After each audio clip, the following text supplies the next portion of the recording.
दोस्तों, मनुष्य का मन बहुत ही चंचल होता है और इसलिए मन में कई तरह के विचार उत्पन्न होते हैं। क्षण भर में ही व्यक्ति का मन कई चीज़ों को सोचने लगता है।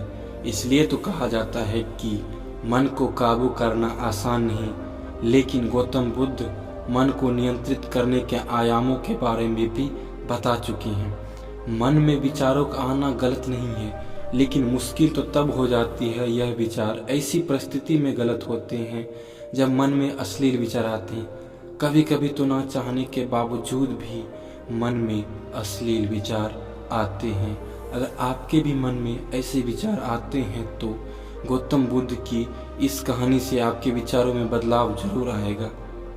एक समय की बात है, बुद्ध अपने भिक्षुओं को उपदेश देने के साथ ही उन्हें भिक्षाटन के लिए भेजते थे।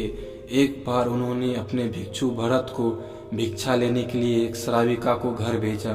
भरत पूरे रास्ते मन में यही सोचते हुए श्राविका के पास गया, आखिर आज भिक्षा में क्या भोजन खाने को मिलेगा। क्योंकि भरत चंद्रवंश के राजकुमार थे और बुद्ध के सानिध्य भिक्षु के रूप में दीक्षित हुए थे। हमेशा भरत को महल में खाने के लिए स्वादिष्ट पकवान मिलते थे, लेकिन आज भिक्षा के रूप में उसे जो मिलेगा उसे उससे ही संतुष्ट होना पड़ेगा। श्राविका के घर पहुंचकर भरत ने भिक्षा मांगी। श्राविका ने भरत को बैठने के लिए कहा और भोजन लाने के लिए घर के भीतर चली गई। इधर भरत ने अपने प्रिय भोजन के बारे में सोचने लगे। जैसे ही श्राविका भोजन लेकर आई, भरत अचंभित रह गए। भरत ने देखा कि उनके लिए पसंदीदा पकवान परोसे हैं और अपने प्रिय भोजन को देखकर वह खुश हो गए। भोजन ग्रहण करते हुए भी भरत सोच रहे थे कि महल में तो उन्हें भोजन के बाद विश्राम करने की आदत है, लेकिन आज उन्हें भोजन के बाद वापस तेज धूप में चलकर आश्रम जाना होगा। लेकिन भोजन के बाद श्राविका ने भरत को कुछ समय के लिए विश्राम करने का आग्रह किया। भरत फिर खुश हुए। आखिर आज उनके मन की सारी इच्छाएं कैसे पूरी हो रही है। इसके बाद भरत कुछ देर विश्राम करने लगे, लेकिन विश्राम करते हुए लेटे लेटे वो सोचने लगे कि आज तो मुझे भोजन के बाद विश्राम भी मिल गया, लेकिन ऐसा रोज रोज नहीं होगा।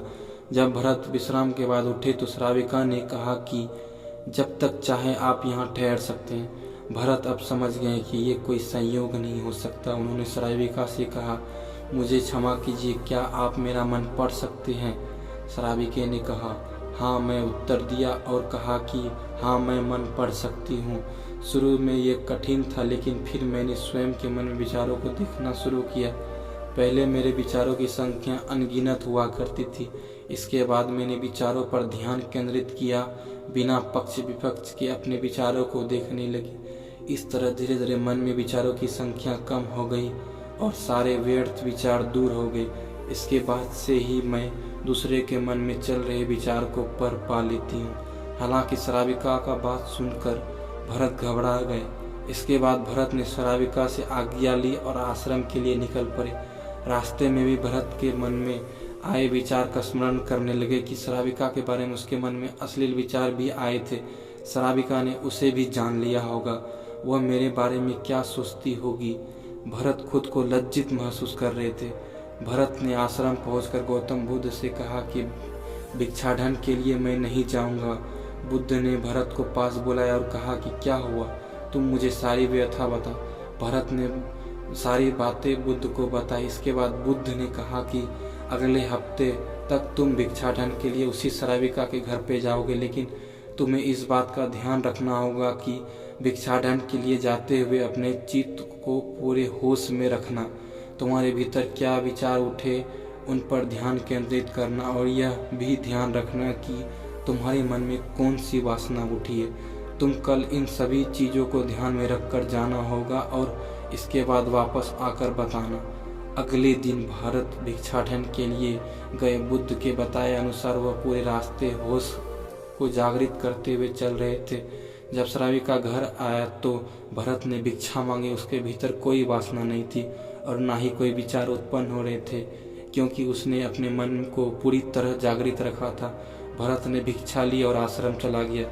भरत ने बुद्ध को प्रणाम किया, कहा कि आज उसे जिस चीज की आनंद की अनुभूति हुई इससे पहले कभी नहीं हुई थी।